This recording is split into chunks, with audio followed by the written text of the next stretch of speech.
bu tartışmalar daha uzun bir süre devam edeceğe benziyor. Diğer taraftan dün 1 Eylül Dünya Barış Günü'nde gündeme bomba gibi düşen bir haber var. Amerika Güney'e silah ambargosunu kaldırdı. Neden şimdi kaldırdı? Peki neden daha önce bu ambargo konulmuştu? Şimdi şartlarda neler değişti? Sayın Reşat Akar bize detaylarıyla anlatacak.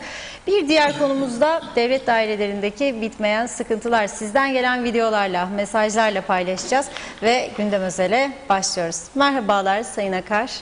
Evet, herkese iyi günler dileyelim.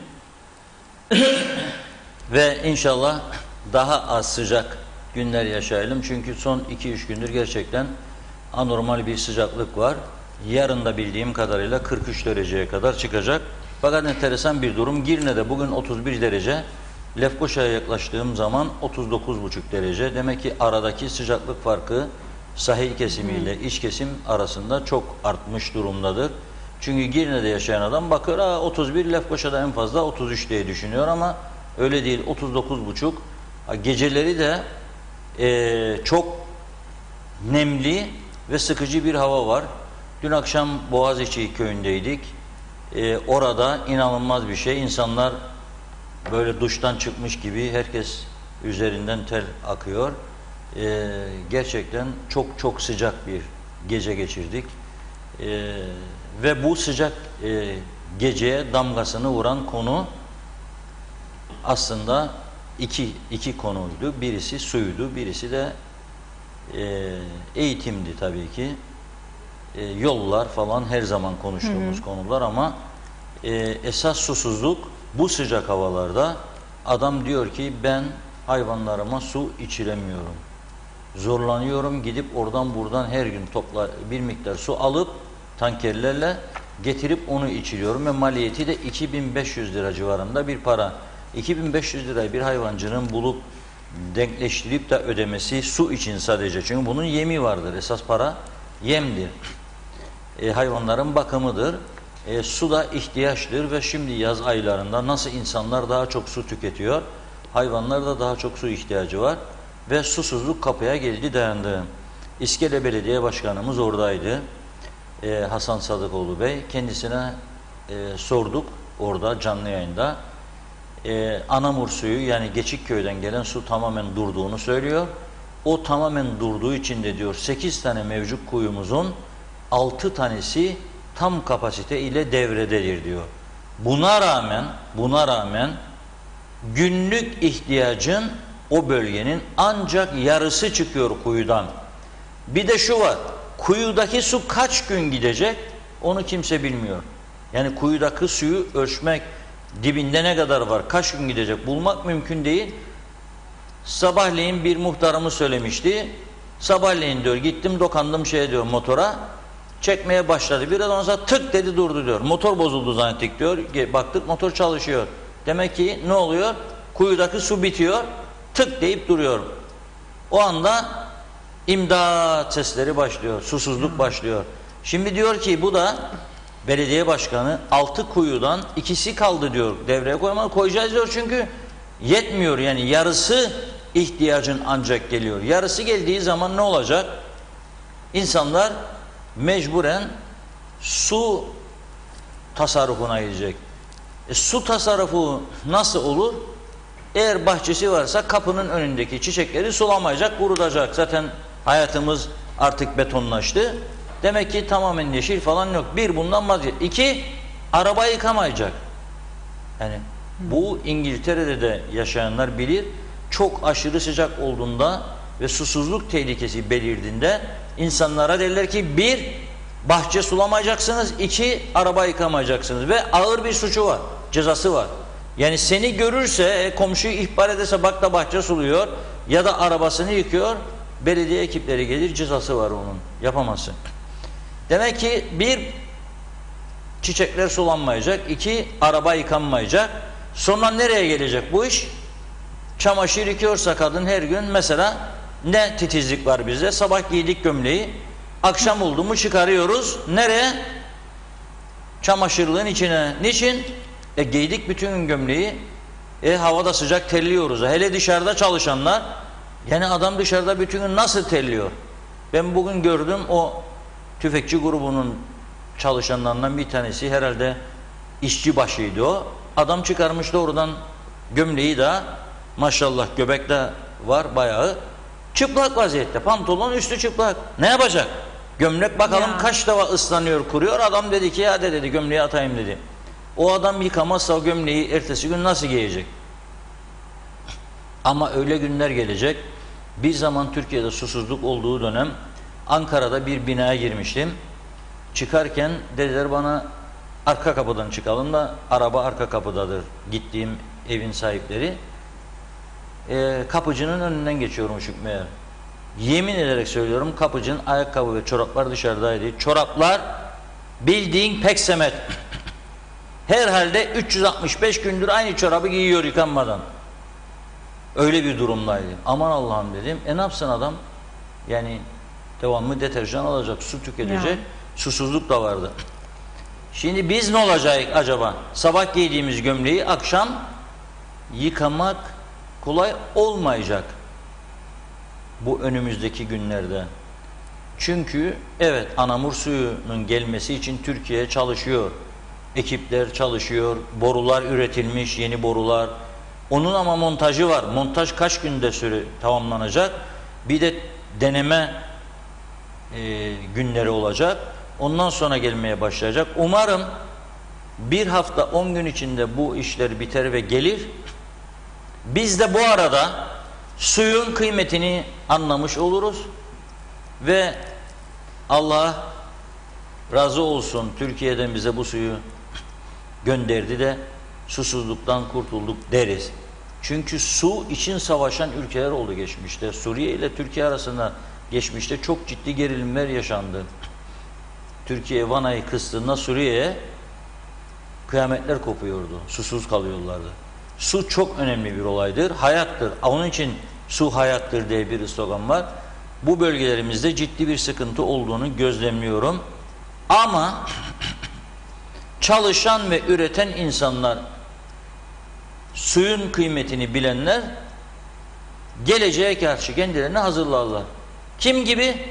Yanımızdaki Rumlar gibi. Hiç şikayet etme hakkımız yok. Adam 17 tane baraj yaratmış. Çoğunun kapasitesi, bir tanesinin kapasitesi kuzeydeki bütün barajların kapasitesinin üstündedir. Sadece bir tanesinin. Ama bakımı yapılıyor, onarımı yapılıyor, çevre düzenlemesi var. İnsanlar gidip oraya gezi yapabiliyor ve yakın, baraja yakın yerlerde sınırlı ev izni veriyorlar. Çok pahalı olsa gerek oralarda izinler, toprak falan filan. Sanki deniz kenarındaymış gibi adam baraj kenarında çok daha sakin, huzurlu bir yaşam sürüyor. Adamlarda bugün hiç yağmur yağmasa 6 ay yetecek kadar su vardır barajlarında. Hiç damla yağmasa 6 ay. Ayrıca denizden su arıtma sistemleri de çalışıyor. Ayrıca kullanmadıkları kuyular da kullanıma hazırdır. Yıllardır kullanmıyorlar. Çünkü ihtiyaç yok. Hem denizden arıtma var, hem barajlar oldukça yüklü ve idare ediyorlar. Bizim gibi evlerin çatılarında bumbar gibi su depoları da yok. 24 saat suları çeşmeye açıyor, akıyor ve akan suyu içebiliyorlar. İçilebilir kalitede. Biz niçin bunu yapamadık? Niçin yapamadık? 40 yıldır bu ülke siyasetinde rol alan insanlar var hala hayatta. 40 yıldır. Hala daha da o isterler vatandaşlardan. 30 yıldır siyaset sahnesinde, 25 yıldır o ister. Aynı lafları söylerler. Bizim iktidarımızda bunu yapacaktık da engel oldular. O bizi bırakmadı. İşte o bilmem ne oldu, Türkiye bize müdahale etti. Ne yaptı sana Türkiye? Yani sana Türkiye geldi, yaptı 3-4 tane baraj. Sen o barajın bakımını yapmadıysan o mu engelledi seni gidip bakımını yapmada bu barajlar kullanılamaz hale gelsin? Yok, sen yapmadın.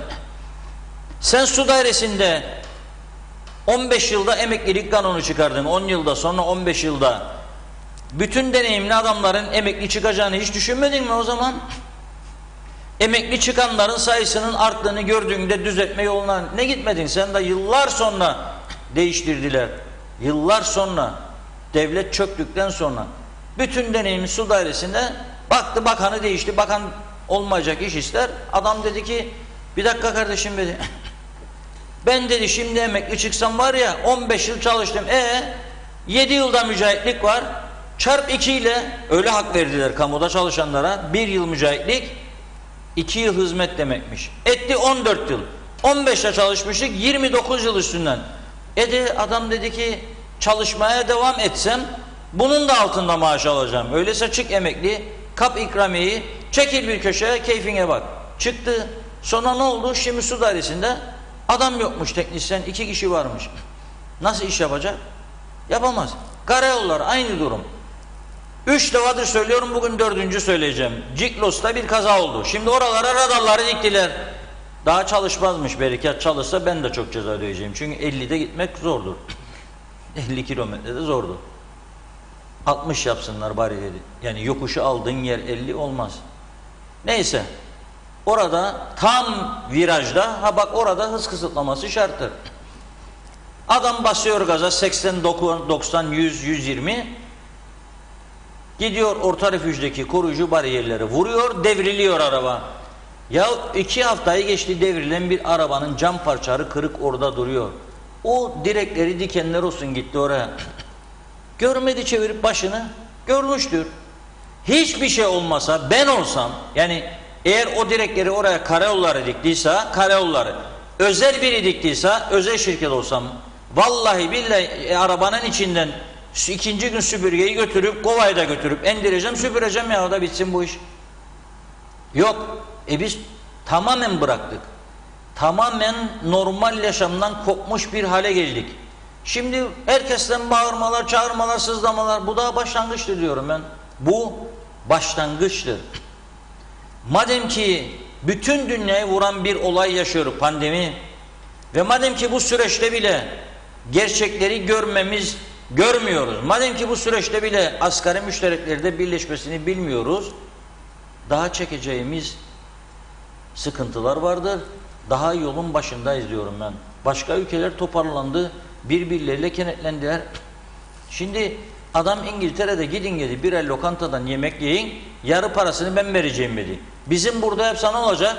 Lokantacılar desek dedi, bu da başka sektör var.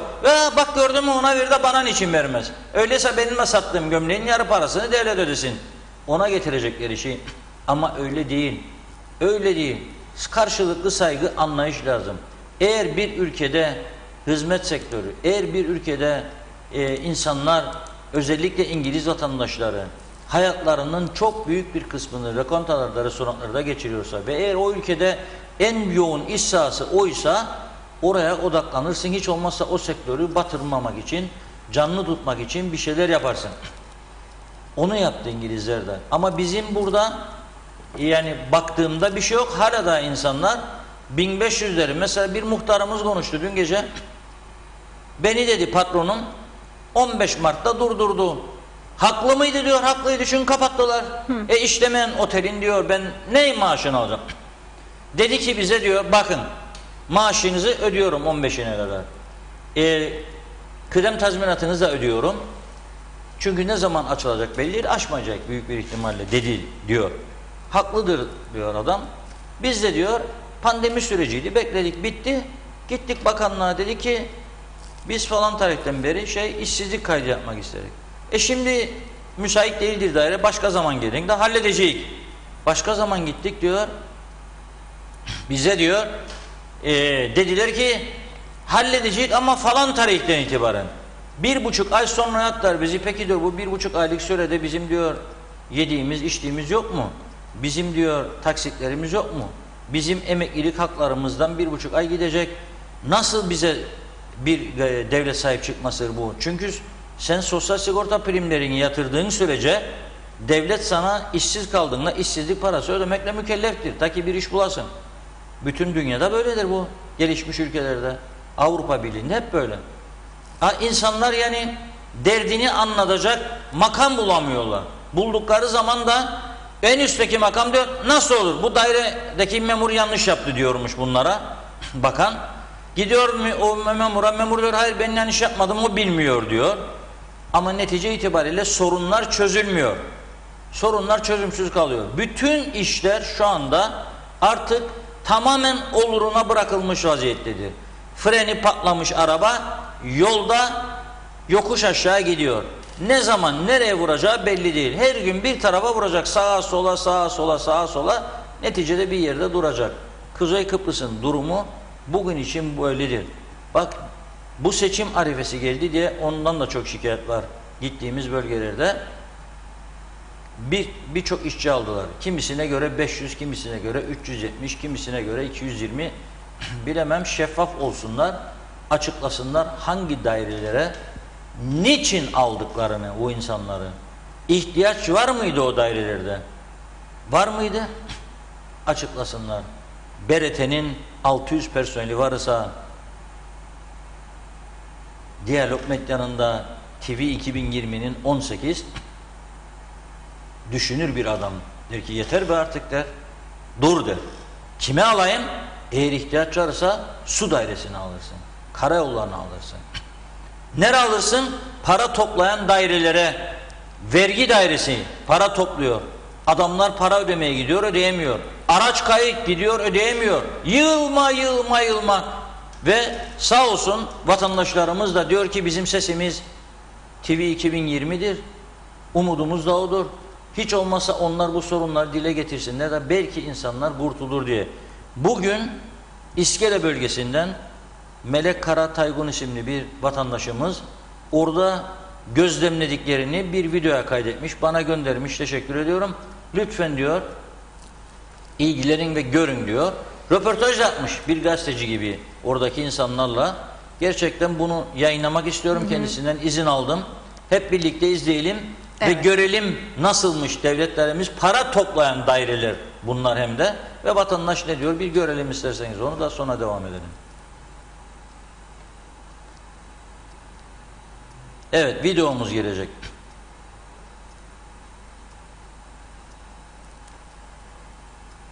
Beni değil ha, videoyu gösterin. Evet, şimdi arabamızın muayenesi bitti. Seyir seferi. Geldik İskele. Seyir sefer muayene araç devirin önündeyiz. İnsanlar sıcakta bekler. Bir kişi var içeride. Memur. Buraya memur gereklidir. İnsanlarımız eziyet çeker. Bak buyur görün. Bakın. Bakın. Bakın. Ya. Bakın. Bakın insanlarımıza. Kalbi olan, şekeri olan, tansiyonu olan, kolesterolü olan çok. Evet abi buyur siz de konuşun. Ne yapacağız? Beklerik bir şey olmaz. Evet Vallahi sen bu memleketin hiçbir zaman bu sırası galiba bitmeyecek. İnşallah yeni bir şey gelir, hükümet gelir artık ne diyelim. Bu sıraları lütfen bütün bakanlıklarda olsun, her yerde olsun işlerimiz bitmez ha. Ve vasıflı- İnşallah insanları düşünürler. Daha insanların bu çektiği zulüme yardım ederler. İnşallah abi. İnşallah. İnşallah. Evet buyurun abi siz de. Çektiğimiz eziyet sıcak altında. Çıkart senin ağzından konuş ya. Yani eziyet çekerler. Sabahın 8'inden buradadır insanlarımız. Konuşalım. Evet abi buyur. Sayın Cumhurbaşkanı ve Başbakanım, açık ve net konuşalım. Şu anda vergi dairesindeyiz. Bu halkı eğer görebileceksiniz, gelin görünüz. Ne eziyetler çeker. Maska ağzımızdan bir tek memur çalışmaktadır. İş yürümemektedir. Yani bu halka günahtır. Yapmayın. Bu halka eziyet yapmayın. Lütfen.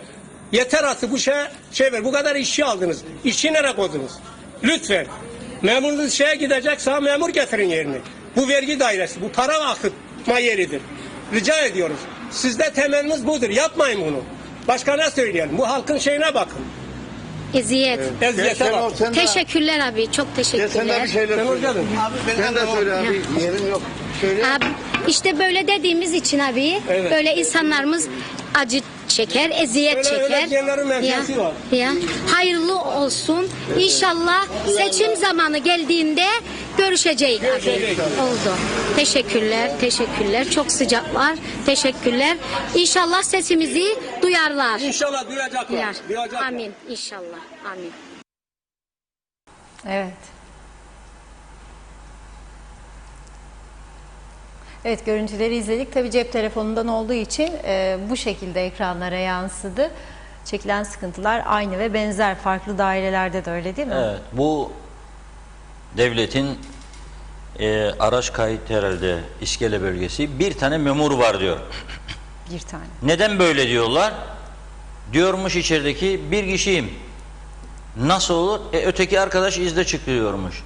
Eğer birine o dairenin müdürü izin veriyorsa, bak izin veriyorsa o dairenin müdürü yerine bir adam getirecek. Açacak telefonu Lefkoşa'dan, merkezden isteyecek veya Mausa. Eğer onlar kendisine derse yoktur verecek birisi, ya gidip kendi oturacak vezleye o müdür, ya gidip kendi oturacak vezleye, ya da diyecek ki bunlara ben bu müdürlüğü size iade ediyorum, istemem. Alınız. Mühürü de imzayı da benden bu kadar. Ve gelecek oturacak burada ekrandan konuşacak. Hiç başka bu ülkenin düzelmesi için artık çok ciddi, çok katı hareketler olmazsa sonumuz çok daha kötü olacak. Her taraf böyle. Bak 2 gündür eğitime geleceğiz biraz sonra. Online'mış. Yahu senin online'ın kaldı mı bütün hatları kopardın sen, mahvettin insanları. Dün gece, bütün gece de birçok bölgeden mesajlar geliyor. Elektrikler gitti, ne oldu, bir bu eksikti. Gitti, bu sıcakta gidecek. Şimdi bak benzeri konuda bir mesajda dün bir başka vatandaşımızdan geldi. Girne'den. 3 hafta önce diyor sürüş ehliyetimi yenilemek için Girne Kaymakamlığı binasının arkasındaki binaya gittim.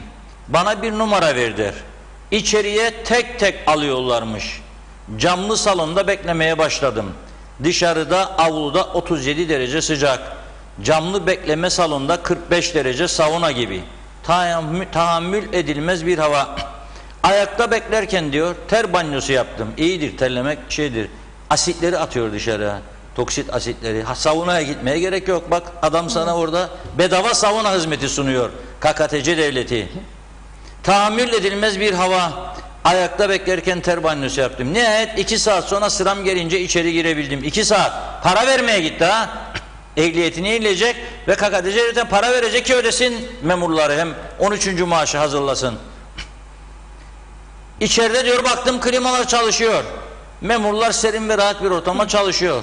Oradaki görevliye niye dışarıdaki klimaları çalıştırmıyorsunuz diye sordum. Bekleme salonundaki klimalar çalışmaz dedi. Tamiri için 30.000 dolar lazımmış. Tamiri için dışarıdaki klimaların 30.000 dolar lazımmış.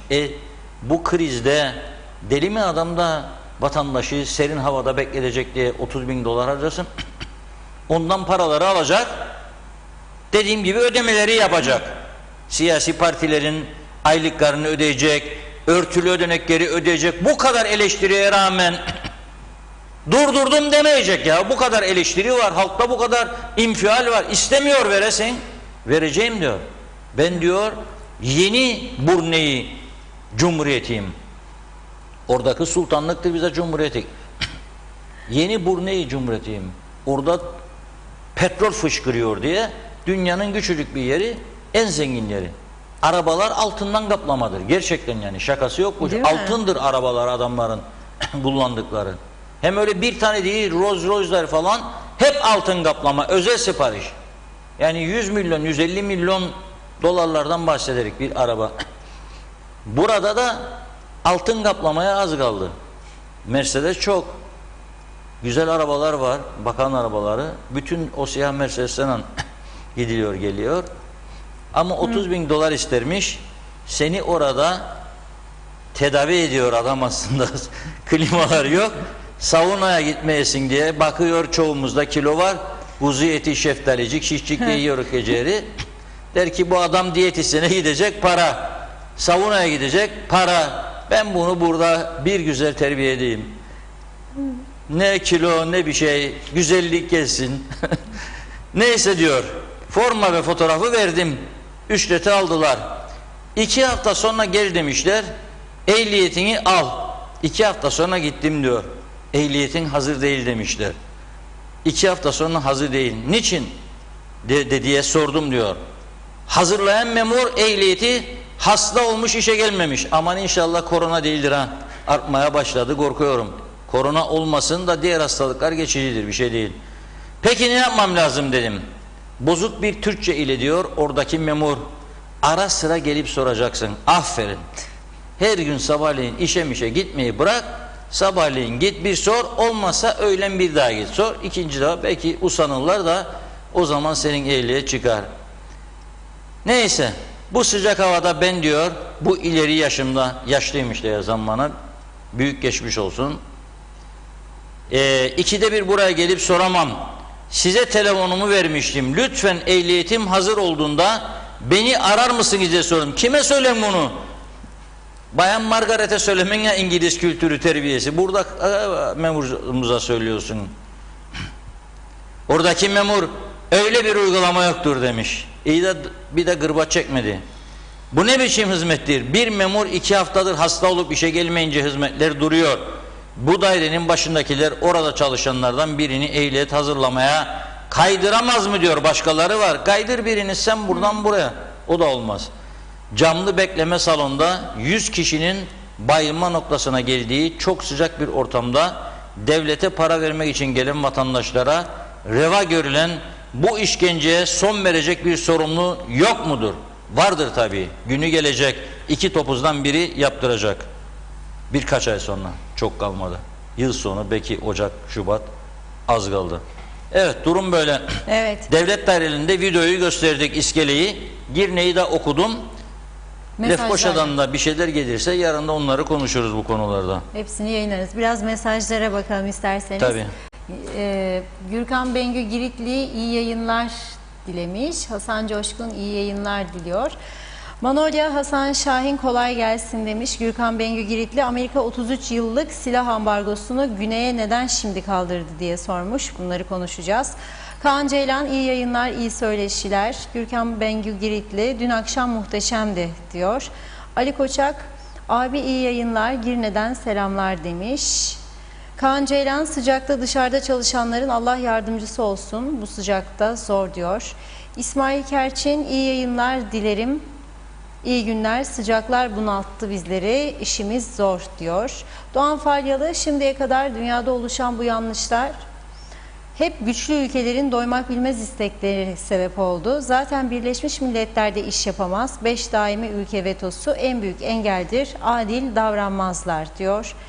İsmet Ezel bizde serbest yıka garaj yolu kaldırım ceza yok, insaf hiç yok diye bir yorumda bulunmuş.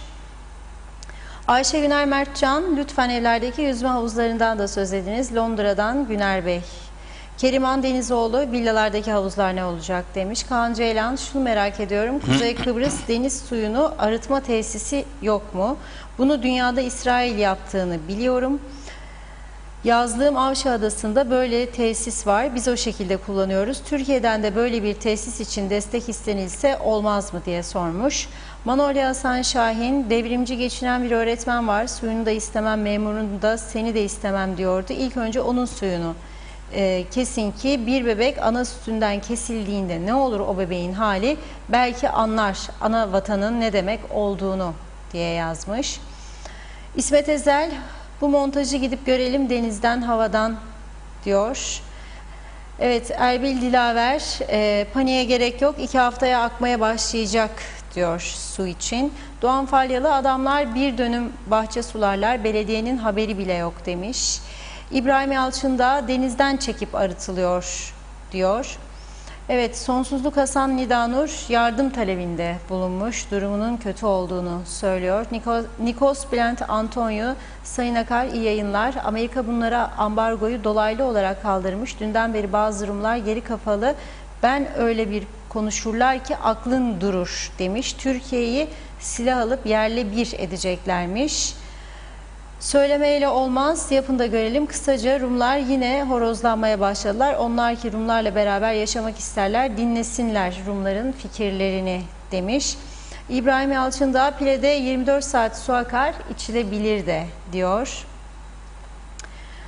Dilaver Tezer, değerli Reşat Bey, bu baraj yapıldığı zaman Öğretmenler Sendikası Sekreteri Şener Efendi, Sayın Tayyip Erdoğan Cumhurbaşkanı'na al suyunu da al git, akıttığın kanı bu suyla yıkayamazsın, yakışmayan laflar etti. Şener Bey halletsin su işini demiş. Alev Yıldırım, hoş geldiniz, iyi yayınlar dilerim diyor. Derya Özcan, sadece seçim düşünen üst makamların hepsinin vicdanı sızlasın. Geçmişten şimdiye kadar bu adayı kimse düşünmedi, birkaç kişi dışında. Bakarsan bağ olur, bakmazsan dağ olur, sorunlar dağ gibi önümüzde diyor. Zeka Uçer, iyi yayınlar Reşat Bey, selamlar demiş. Ali Öznur Çalban, çok kaliteli bir gazeteci, dürüst TV yapımcısı, dobra bir insan. Adam gibi adam Reşat Akar diye yazmış. Emir Ali Tatlıdil, Çalışma Bakanı 15 Ağustos'ta başlamak üzere iş sahiplerine 2.000 lira vereceklerini söyledi ama hala da ödenen bir şey yok diyor. Şenol Tatlıcıoğlu, iyi yayınlar, selamlar, başarılar. Ali Öznur Çalban, her şey oluruna bırakılmış demiş. Ali Öznur Çalban yine iyi ki varsın Reşat abi diyor. Derya Özyiğit, sigortalar, maliye ve ruhsat dairesi tam teşekküllü çalışması gerekir. Metin Maraş Ali, kolay gelsin, iyi yayınlar dilerim diyor. Teşekkürler ediyoruz. Kamil Özelay, iyi yayınlar size Almanya'dan demiş. Cemal Sadrazam, Reşat Bey, ben Güzelyurt'taki ruhsat dairesine gittim saat 10'da. Bana ne dediler? Sıra numarası kalmadı. Benim arabanın 31 Ağustos'ta biter. Çıkarmadılar. Şu an cezaya girdik. Ağlanacak halimize güleriz diyor. Evet. Hıdır Keklik, devlet memurlarını çalıştıramıyor, bütün kurumlarda öyle demiş. Yasin Kurt, Kuzey Kıbrıs Türk Cumhuriyeti'nde sistem yok. Bu kafalarla hiçbir zamanda olmayacak diyor.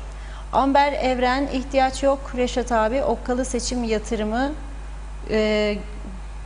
görgüsüz koşulsuz demiş. Metin Maraş Ali, devlet dairelerinde yasaklanacak cep telefonu fasulye börülce ayıklanması, pasedembo yenmeyecek, mesai yarım saat önceden bitmemesi için önlem alınsın, yetkili dışarıdaysa içeride olan yetkili kalmalı diyor.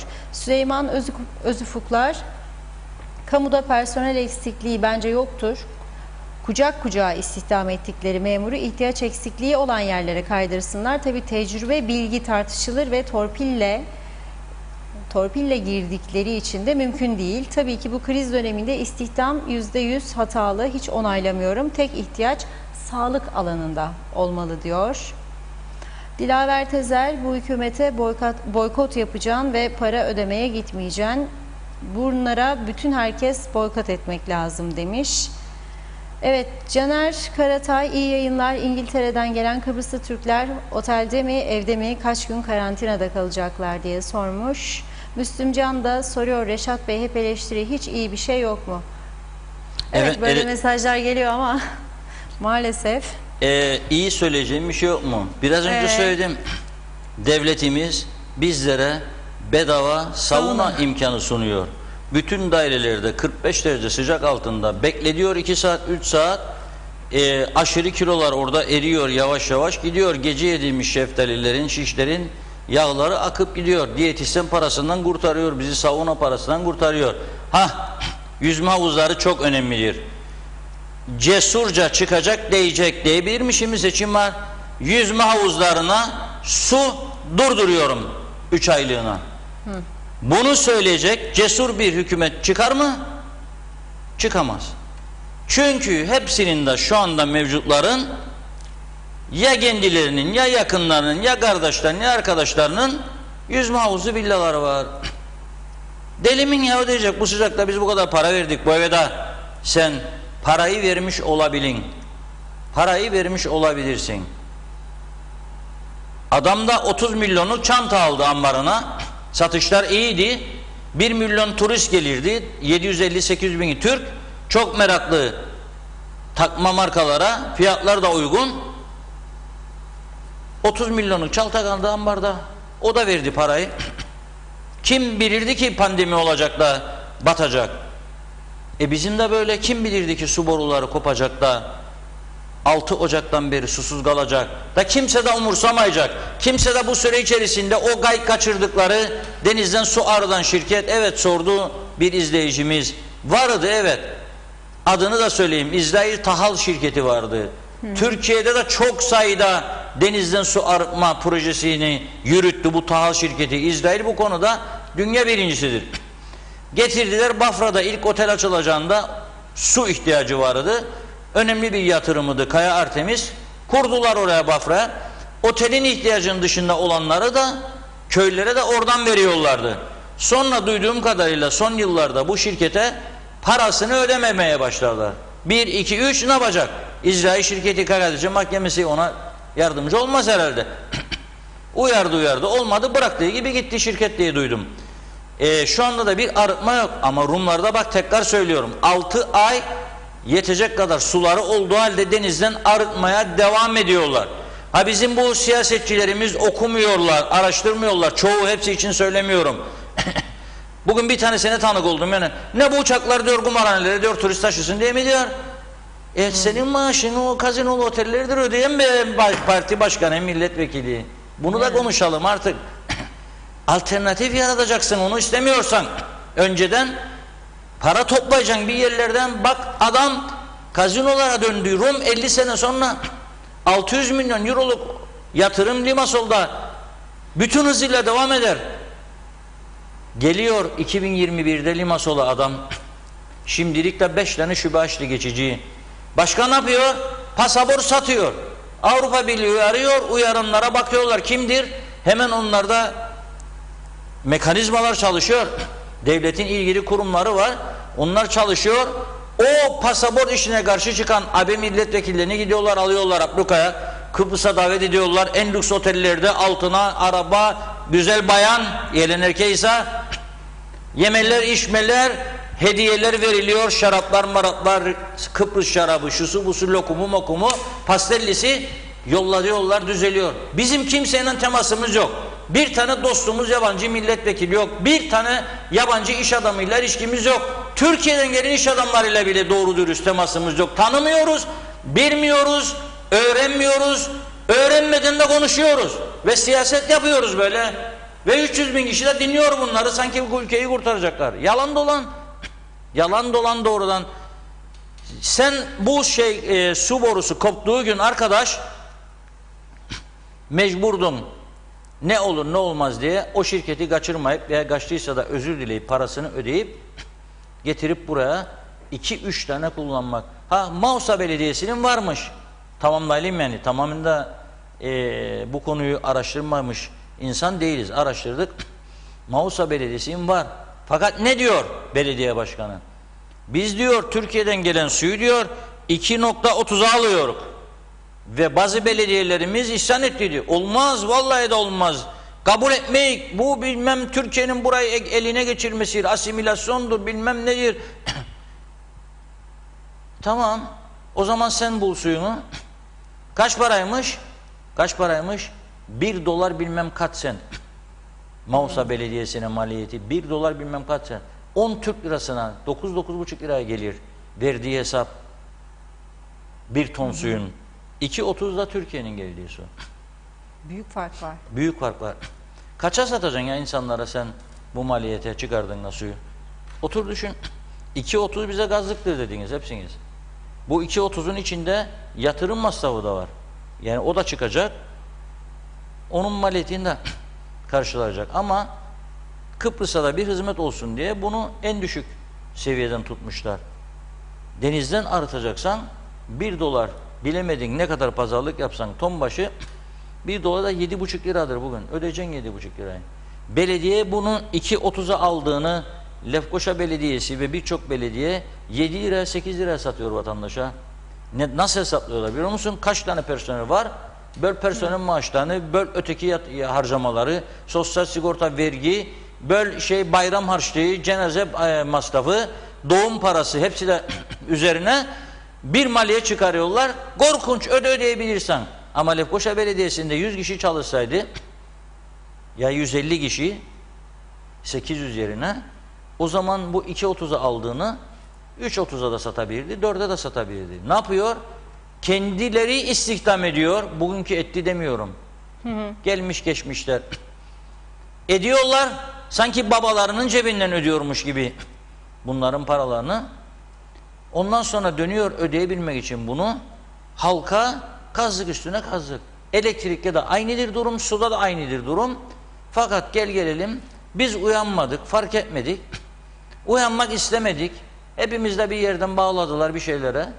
Onun için bu yanlış sistem, daha doğmadan ölü doğmuş bu çocuk büyüyemedi bir türlü. Gürbüz büyüyor demişti merhum Cumhurbaşkanı KKTC için. Çocuk 6 yaşına geldiğinde hiç unutmam, mülakat yapmıştım. Çocuk dedi gürbüz büyüyor. Dedim ben de o zaman kendisine herhalde şeftaliyi çok sever dedim. Daha çocuk şeftali yerse 6 yaşındaydım. Şişmanladı, gürbüz görüyorsun kendini. Şişman vücut şişman olabilir de kavgaya girdiğinde zayıf olan yumruğu vurduğunda daha sert vurabilir. Şişman vücutlu daha kuvvetlidir diye bir durum yok. Bak Rum tarafı cılız bir çocuktu 74'ten sonra. Bütün olanaklarını yitirmişti Rum tarafı. Ne yaptı? 200 bin insanın evi bize kaldı. İş yerleri, fabrikalar çalışır halde bize kaldı. Otellerin büyük bir kısmı bize kaldı. Sahillerin büyük bir kısmı bizde kaldı. Hala daha birçok bölgemizde kullandığımız yollar Rum'un bıraktığı yollardır.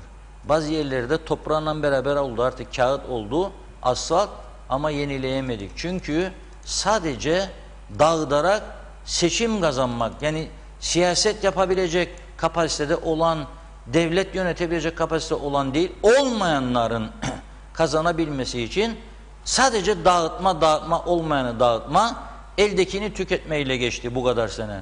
Tüketmeyle geçerse öteki de acı çeken taraf olarak sana ders vermek için çalıştı. Şu anda çok güçlü bir pozisyona geldi. 74'ten sonra bir darbede Yunanistan'daki bangalar, 74'teki yedikleri darbe de anavatanın darbesi onlara, junta darbesi 15 Temmuz, 6 sene önceki de anavatanlarının darbesidir. Bangalar battı. Bunların da paralar, buradaki bangalar oraya yolladılar. Ellada çok düşkündüler analarına. Ellada analarına yolladıkları paralar o bangalarla beraber battı. Bunlar da burada battı. Buna rağmen Avrupa yardımı, çalışma, üretme, sadakatli vergi ödeme, faturasız bir tek mal satmıyorlar. Her sattıkları faturanın üzerinde %16 civarında Rum Milli Muhafız Ordusu vergisi vardır. Orduyu güçlendirme. Ne bağırma duydum, ne gazetelerde protesto duydum, eleştiri, saldırı, ne bilmem ne. Örgütleri de bizden çok daha sorumlu yönetiliyor, partileri de bizden çok daha sorumlu yönetiliyor, devlet mekanizması da bizden çok daha sorumlu çalışıyor. Biz maalesef o yönlerde çok zayıfız, çok yetersiz, çok geri kaldık. Ve bu saatten sonra da bunları düzeltmek pek de kolay değildir. Hatta bana göre artık iş işten geçmiştir, mümkün değildir. Sil baştan KKTC yaratabilir misin? Yok. Anayasa değişikliği ister. Bak şimdi mahkemeler için basit bir değişiklik, onda bile homurdamalar başladı. Biz ilgilenmek ne gerek var? Zaten zamanında büyük bir yanlış yaptınız. Siz mahkemelere tayin edilecek yargıçları anayasaya bağladınız. Anayasa değişikliği ister. Sen bir KKTC'de nüfusun bir gün gelip büyüyeceğini, artacağını hiç düşünmeden kalktın 8 tane yüksek mahkeme yargıcı koydun. Da şimdi insanlar 15 bin tane dosya var, bakamıyorlar. 3 tane yargıç artırmak isterler. 5 senedir devamlı hükümetlere, 10 senedir hatta şikayet ediyorlar. Fakat onlar da diyor ki anayasa izin vermez. Vay, bu anayasa olur mu ya? Ha? Olur mu bu? Kilitledin sen memleketi kendi anayasana. Değiş o zaman. Değişemedi. Ve halka da anlatmadılar. Bugün oldu, bakıyorum kimse de anlatmıyor. Ne olduğunu, bunun niçin olacağını anlatmıyorlar. Bir tek Serdar Denktaş'ı duydum geçen gün Lefke'de, oradaki vatandaşlara anlatmış bir şeyler. O vatandaşlar da tepkili. Niye? Mahkeme binası kapandığı için. Mahkeme binası niçin kapandı Lefke'nin? Şimdi normal düzen olsaydı, yani Kıbrıs'ta çözümsüzlük olmasaydı, bütünleşme, diyecektik Rum kapattırdı bize Lefke Mahkemesi'ni. Biz kapadık. Şimdi Rum yoktur. Niçin kapadık? Bina birçok yerden eski bir bina çökmüş vaziyette tadilat istiyor. O tadilata para ayırmadılar. Yani bu kadar bir vicdan olabilir. 5.000 tane resmi hizmet aracı satmamakla direniyorlar. 5.000 tane benzinini, makinistini, sigortasını, ihtiyat şeyini, ruhsat parasını ödüyorlar, araç muayenesini ödüyorlar. Bu yetmezmiş gibi yandaş olan bir iki galeriden araba alıyorlar yeni. Da demiyor almayayım 10 tane bu sene Mercedes da onarayım Lefke mahkemesini. Senin 100 akındır, yargıdır, adalettir. Yapmadılar arkadaş. Mahkeme başkanına bir uyarı, iki uyarı kapattım Lefke'yi dedi. Hadi gidin güzel yurda. Yakışan bu değil mi? Ama bir önceki başbakanımız Lefke'nin ilçe olması için hani şu anda İstanbul'da yaşar güzel bir şekilde Lefke'yi ilçe yapacağım dedi. Çünkü kendi oralıdır diye. Yaptı Lefke'yi. Ne oldu? Sen adını ilçe koydun da mahkemesi hiç çalışmıyor. Ne oldu? Tekrar söylüyorum. Tamamen bir aldatmaca düzen üstünde gidiyoruz. Birbirimizi aldatmakla geçti ömrümüz ve bu artık bu gidişatın sonu bu günlerde yaşamaya başladıklarımızdır. Susuzluktur, elektrik kesintileri olacak, yollar çökmüştür, hastaneler yetersizdir, sağlık hizmetleri çok gerilemiştir, nüfusa göre doktor yok, nüfusa göre hasta bakıcı yok, devlet dairelerinde işlemler büyük ölçüde durmuştur, para tahsil eden daireler bile çalışamaz durumdadır ama hiç kimse bunları görmüyor, görmek, duymak da istemiyor. Aman diyor bırak boşver bu akşam neredeyik onu söyle. Alişan'ın meyhane demeyik, Nidai'nin meyhane demeyik. Neredeyik? Onu söylesem bu akşam. Boşver biz mi kurtaracak be bu memleketi der. Tamam mı? Yani onun için bir de ava çok düşkünük. Olmayan ülkede ormanı yok, yeşili yok. Habire av izinleri. Avcılar da çok kuvvetli olduğu için sizi yok ederek derler. Seçimde size gününüzü gösterik derler. 15.000 kişi ilk derler. Bunlar da korkar verir. Av olmayan memlekede hayvan kalmadı. Giderler tavşan mavşan vuracaklar diye kuşçukları falan. İşte böyle bir sarhoşluk içinde gidiyoruz maalesef.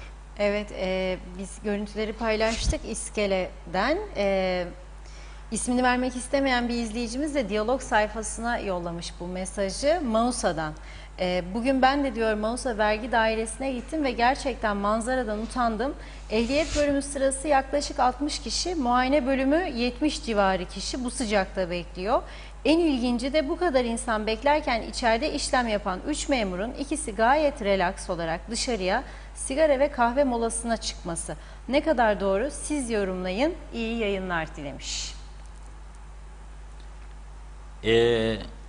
Sigara hakkında yorum yapamayacağım çünkü yasağa girer. Ne kadar dakikada bir çıkar. Bizim benim bir gazeteci arkadaşım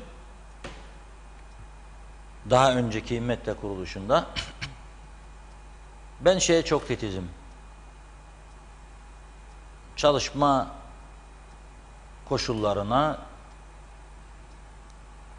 bu meslek çünkü fedakarlık gerektiren bir meslektir. Öyle 5 dakikada bir kahve, sigaraya giden insan benim yanımda uzun vadeli görülmez. Görmem yani. Derim ben bu olmaz. Kafamın bir yerine koyarım. Bir görev verdim de başlarsa böyle eğrisin sağa sola amması mamması falan filan aradım da bulamadım da yok. O da. Bir gün bunu konuşurken dedim yardımcılarımdan biri arkadaşa. Ne bakmazsınız dedim bu. Ben buradan görüyorum camdan giriş geliş falan filan. 11'de geliyor, 12'de gidiyor, 2'de 5'te geliyor, 6'da gidiyor. Ya dedi bana o arkadaş. Benim dedi abim dedi bankada çalışır dedi. Orada dedi nefes aldırmazlar. Ben ondan bekliyorum tedbir alsın alt taraf. Ne yaparlar ya dedim. Bir gün dedi çıktı dedi kahve içecek dedi hem sigara dedi. Abim aldı kahveyi gitti de 6 dakika etmiş dışarıda. Gelmiş amiri vurmuş arkasına. Bana bak demiş kendine. Bugün ikinci çıkışındır. Buraya demiş kendine. 6 dakikadır buradasın demiş. Gelmesem 10 dakika. 10 da demiş ilk çıkışın. 20 dakika çaldın sen demiş bangayı. Hadi demiş işinin başına, bir daha da olmasın. Bir defa kahve hakkın var demiş. Sabahtan öğlene kadar olan periyotte. O da demiş 5 dakika. Anlaştık mı? Mecbur oldu diyor, öyle yapardı diyor. Şimdi bir de var. Bir kahve içelim gidelim. İşte sen bir de fala bak, çevir. Oldu 30 dakika. Kim bakacak buna? Yani kim bakacak? Geçen gün gösterdik. Yani devleti yönetenler en üst düzeyde falcılara bu kadar merak salıyorsa bu ülkede, memur ne yapacak? Memur da içecek, kahveyi çevirecek, fincanı falına baktıracak. En üst böyleyse daha alt takılarında bunu yapması doğaldır. Ne diyeyim yani, bu konuda daha fazla bir şey söylemek istemem. Eğitim konusuna geçeceğiz. Ama evet, dün domates konusundan bahsetmiştik. Dün akşam belediye başkanı, muhtarlarımız, bir hali muhtar, o yorucu program sonrasında bölgede bir meyhaneye gittik. Yani sadece siyasilere gidecek değiller. Biz de gittik meyhanede. 1-2 saat hem açıdık, karnımızı doyurduk, hem sohbet ettik. Getir oğlum biraz domates dilimlenmiş, salatalık dedim. Bol tarafından koydu, acıma. Bakarım küçük tabak geldi. Oğlum dedim, domates alt tarafı sağda büyük büyük getirdi. Yeşil mi desem yeşil değil domates, kırmızı mı desem kırmızı değil. Maskeyi çıkardık yemek yiyecek diye tabii. Koklanırım. Allah Allah, ben koku alma özelliklerimi mi yitirdim? Domates kokusu yok. Nedir? Gaya parçası mı yiyorum? Yok. Bu işe birinin bakması lazım. Şimdi Sayın Bakan dün dedi ya, vallahi billahi dedi, vermem dedi. Yani bizim arkadaşlar dedi, vermem kardeşim demiş. Tamam ya, bildik de padişah da der, kesin kavayı der, keserlerdi. Yani o döneme döndüysek bilemem. Madem ki şu anda da piyasada azdır ve madem ki de tatsızdır, kokusuzdur ve fiyatı da yüksektir, açacaksın vatandaş için kapıyı. Ve kapıyı açacağın ülke de seni bakan yapan ana vatanındır. Seni o bakan yaptı buraya. Unutmayalım ha. Yani Türk askerinin beklediği bir sınırın içerisinde siyaset yapıyoruz burada. O silahların gölgesindedir bu siyaset. Yok diyor, vermeyeceğim diyor. Bir anda hepimiz kendimizi padişah görmeye başladık. Ne yapalım? Demiş ki o zaman demiş, bugün tabii burada biz konuşunca, bugün gazetede çıkınca, evet, Diyalog gazetesinde, o zaman demiş tüp getirsin. Tüp getirirse yedik ayvayı demektir. Devlet onunla maliyeler binecek üstüne. Bir yılında geçmişe dönük borçlar batmış durumda. Kooperatife ödenmeyen, o koyacak, o koyacak, o koyacak. Özel sektörde öldüreceğim diyor bak. Özeli de öldüreceğim diyor. O zaman deyin ki bu ülkede özel teşebbüs istemiyoruz. Bütün vatandaşları devlet memuru, bak Sayın Erdoğan özel uçağını verdi. 2 kez başbakanımıza. Gittiğinizde diyeceksiniz ki madem ki böyle bir samimiyet de var, madem bu kadar çok sevgi var, Sayın Cumhurbaşkanım, biz savaştan gelmiş bir toplumuz. Bir devlet kurduk ama ambargolar var. Yalandan at gitsin. Satamıyoruz ne domatesi ne patatesi. Kapılara çelik duvarlar koydurumlar. Denizden öteye gidemiyoruz. Uçaklar kalkmaz, tekerlekler kilitleniyor. Onun için bizim bu halkımız çok da değilik bunun içinde. 200 bin, 300 bin neyse 150 bin. Hepsine bir maaş bağlayalım. Sizin için de sorun değil. Bak Suriyelilere 40 milyar dolar verdiniz. Bize de 3-5 milyar dolar gönderin. Askerleri de zaten boştadır, şu anda savaş yok. Nöbetler azaldılsın. Her ay çekleri gezip bütün vatandaşlara dağıtsın. Biz de evde oturalım. Paranın durumuna göre haftada 1-2-3 mangallar yansın, şeftali şiş. Bütün vatandaşlar otursun evinde. Ne kadar güzel. 45 yaşına da gelince eyvallah. Oturmaktan dolayı gidiyoruz zaten. Bugün birçok ölümün birçok sebebi 10 sene, 15 sene üstünden emekli çıkardılar insanları. 45 yaşında, 46 yaşında, 47 yaşında, 35 yaşında, 38 yaşında emekliyim dedi. İngiliz muhaceret memurunu bile delirttik biz. Adam gitti karşısına. Ne iş yapan dedi kendisine. 40 yaşındaki adama. Adam dedi ki emekliyim dedi. İngiliz tabii o dönem 65 idi yaş emekliliği, şimdi 68 oldu. İngiliz anlamadım dedi. Çevirdi baktı doğum tarihine. Kaç yaşındasın dedi kendine. 40 yaşındayım. Nasıl emekli oldun? Bizim ülkede öyleydi dedi. 38 sene üstüne emekli çıktım dedi. 40, yani sen 2 yaşında çalışmaya mı başladın dedi. Yok dedi, arada anlatsın. Adam dedi bir dakika dedi. Bıraktı görevi, gitti amirine dedi ki ben ilgilenemeyeceğim, bir tuhaflık var bu adamda anlattıkları. Ya o delidir ya ben delireceğim. Ve görevi bıraktı. Sonra şef gidince, dinleyince sabırla şef anladı. Ondan sonra o 40 yaşında, 38 yaşında. Çünkü neden 38 yıl üstünden çıktı söyleyeyim. Yani Neden? genç çocuk yaşlarında gitti mücahit oldu. Mesela benim abim de bir tanesi 15 yaşında evden kayboldu, 14 yaşında. Nerede? Gittik babamla rahmetlik, bulduk bir mevzide kendini. Nerede? Vatan savunmasına geldim dedi bize. Babam dedi sen daha çocuksun oğlum dedi. Düşün sen 14 yaşında çocuğunu cepheye silah altına. Nasıl? Gösterişliydi diye. Komutanı geldi bize dedi ki arkadaşıyla dedi geldi teslim oldular aldık biz de. 14 yaşında girersin 24-25 yaşına kadar mücahitlik yaptıysan o hizmetler 2 ile çarpıldı. Sonra biraz da gidip devlette çalıştın. Onun üstüne eklenince yaşına yakın bir emeklilik süresi çıkması normaldir. Adam 40-45 yaşına geldi, emekli çıkardın yine. Ne yapacak bu insanlar? Bir kısmı aldığı ikramiyeyi gitti bilmediği işlere yatırdı. Baktım mahallede 3 tane 4 tane konfeksiyoncu ben de açayım dedi. Bak Ayşe ne güzel açtı der kocasına, biz de açalım. Anlar mı bu işten? Yok. Ayşe açtı ama 1 idi, 2 oldu, 3 oldu, 4 oldu aynı yolun üstünde. Sen de açtın. Birkaç sene içinde ikramiye buharlaştı gitti. Ayakkabıcı açtı gitti. Berber açtı gitti. Kuaför açtı gitti. Bu daha eve döndü. Ne yapacak bütün gün adam? Ne yapacak? Ben çok dinledim. Bir ara apartmanda kalıyordum. Emekli bir çift. Herhalde şu anda 30 yıldır emekli değiller. Demek ki 40 yaşlarına falan çıktılarsa ya 45 bilmiyorum. Kahvaltı hazırdır der hanım. Geldim canım der. Oturur kahvaltıya sabah 9. Kahvaltı bittikten sonra kahveler içilir. Fasıl oldu 10. Adam der ne yiyecek öğlen be canım? 10. Kadın der istersen gologaz yapalım bugün der tavuklu. Yok onu dün yedik. Moleya yiyelim. Uğraşır onunla. Bittikten yarım saat sonra kadın başlar öğle yemeğine. Adam da evde kokusunu çeker. Oturur yer. Ondan sonra bir kahve daha. Saat 2.30-3. Ne yiyecek be canım akşama? Makarna bulli mi isten önüne konsun. Börek mi yapalım mı isten. Gidiyor. Başka bir hayat yok.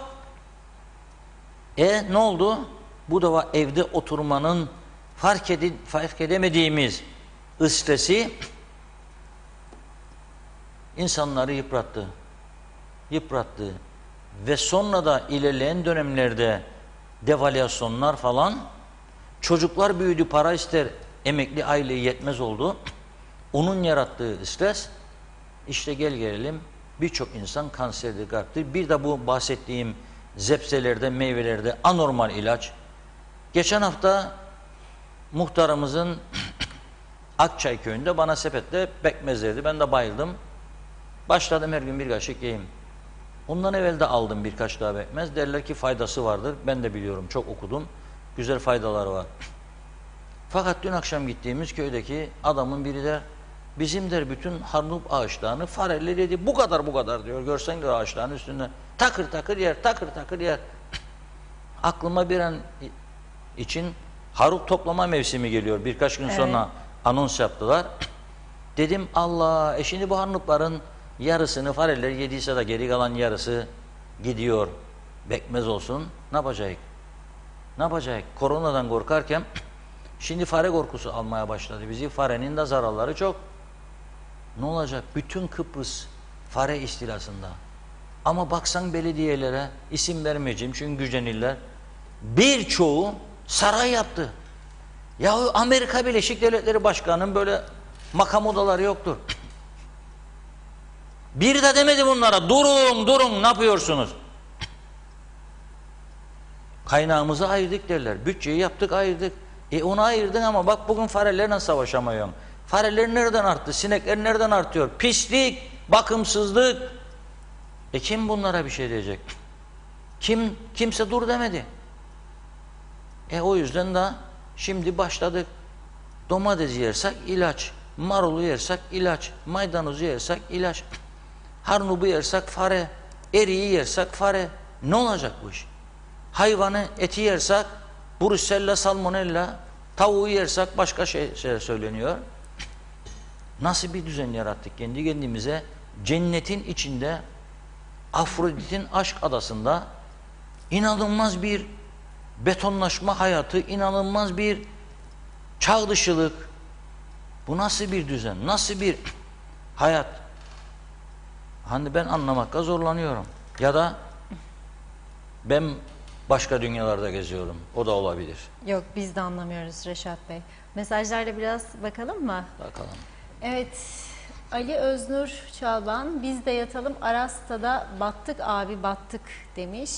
Bekir Elmazoğlu, otellere Yahudi kendi arıtmalarını kurduğu için Yahudi o arıtmayı kapattı. Buna kim müsaade etti? Anlaşılmalı diyor. Evet, devam ediyorum. Evet, Dilaver Tezer'in mesajı var. Sayın Reşat Bey, belediyeler barajdan alınan suyun parasını halktan toplar ama suyu getiren şirkete belediyeler su parasını ödemezler demiş. Bekir Elmazoğlu, Reşat Bey, yargıç sayısı değil önemli. Önemli olan kriminal olayların dosyalarının torpilsiz ve siyasileri de yargılayacak şekilde düzenlenebilmesidir diyor. Metin Maraşali, Rumlar halkı devleti güçlü tutmak için devlet adamları çalışır. Bizimkiler bir sonraki seçimde koltuğunu nasıl korur ve kazanır diye uğraşır. Koltuk aşkı bitmedikçe Kuzey Kıbrıs'ın ileriye gitmesi mümkün değil demiş. Hüseyin Çelik, sevgili Akar diyor. Bir saniye, hemen buradan devam edelim. Sevgili Akar, uluslararası kanundan bahsediyor herkes son günlerde. Peki Kuzey Kıbrıs'ta soykırımın eşiğinden döndü ve barış harekatı yapılmak zorundaydı ve 2004 Annan referandumunda da diyor Kıbrıs Türk'ü evet demişti. Bizim neden anlam kazanmadı? Nerede adalet diye sormuş. Evet, ismini vermemizi istemediğimiz bir izleyici Kalkanlı'daki orman yangınında ormanı yakan Yusuf Sadrazam'ın 2 yıl ceza aldığı doğru mu, bilginiz var mı diye soruyor. Keriman Denizoğlu, sıcakta maskeli beklemek uzun süre kalbe, akciğerlere zarar verir. Hele kapalı alanda diye söylemiş. Caner Karatay, İngiltere'den gelecek olan Kıbrıslı Türkler için yine soruyor, karantina evde mi otelde mi kaç gün diye. Cem Emre, memleketin durumu korona, okula gitmek istemeyen öğretmenler, kararsız veliler, bir yandan seçim bir yandan ekonomik krize ramak kaldı ve kapanmaya gün sayan sektörler ve kalacak işsizlerin şimdiden yaşadığı korku, memurlar, oh keyif o da diğer hali memleketin demiş. Ne demişler? Herkes Titanic gemisinin ilk batan kısmında olmaz ya, bekleyelim görelim. Yaşa Mustafa Kemal Paşa diyor. Nihal Vural, öğleden sonra Kıbrıs'ta en büyük zevkim Reşat Akar'ı dinlemek. Fırsat olursa bir gün kahvesini içmek isterim demiş. TV 2020'den diyor. Denktaş Makaryos'u anlatıyor. Reşat Akar kitabı da senelerdir bendedir demiş. Evet, Gürkan Bengü Giritli, Afrodit'in aşk adasında diyor cehennemi yarattık. Keriman Denizoğlu, Harnuba her zaman faale gelir yer, pekmezden önce yıkanır, korkmayın diye bir mesaj yollamış bize. Doğan Falyalı yine diyor ki Afrodit'in aşk adası aşksız, cenneti ise cehennemi yaşayanlar demiş. Son olarak Cengiz Korkmaz Namık, başkanlık sistemi şart diyor. Evet, şimdi Amerika'nın silah ambargosuna geçeceğim çünkü evet, halkın büyük bir kısmının bilmediği bir konu vardır. Onu konuşmamız lazım. Herkesin de öğrenmesinde fayda vardır. Ama eğitim konusunda biraz değinelim, geçelim. Şimdi arkadaşlarımız bugün diyaloğun manşetinde